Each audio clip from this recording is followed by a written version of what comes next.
सत्तेचा एवढा माज होता, त्याच्यामुळे त्यांनी त्याच्यानंतरही टॅक्स भरलेला नाही. सर्वात गंभीर प्रश्न जो आहे तो त्यांनी स्वतःच्या शिक्षण संस्थेला जो पाईपलाईन नेलेली अनधिकृत, त्याचा टॅक्स त्यांनी आजपर्यंत भरलेला नाही.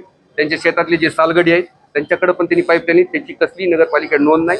कधी 2012 पासून नेली का 2000 पासून नेली कुणालाच माहीत नाही, पण आहे 2016 साली 17 साली सन्माननीय माजी उपनगराध्यक्ष रहीमभाई, सन्माननीय माजी उपनगराध्यक्ष सारंग पुजारी या ठिकाणी जाऊन आले होते.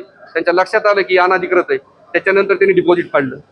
त्याच्यानंतर त्यांच्या लक्षात यायला पाहिजे होतं की आपण ते टॅक्स भरला पाहिजे, पण त्याच्यानंतरही त्यांना सत्तेचा एवढा माज होता, त्याच्यामुळे त्यांनी त्याच्यानंतरही टॅक्स भरलेला नाही. सामान्य लोकांना वेटीस धरण्याचं काम त्यांनी केलेलं आहे. तर माझं असं म्हणणं आहे की आम्ही त्यांना अशी मागणी केली की 2 दिवसात त्यांच्यावर कारवाई नाही केली, गुन्हे नाही दाखल झाले तर आम्ही या ठिकाणी तीव्र आंदोलनाचा इशारा त्या ठिकाणी मुख्याधिकारी मॅडमला दिलेला आहे.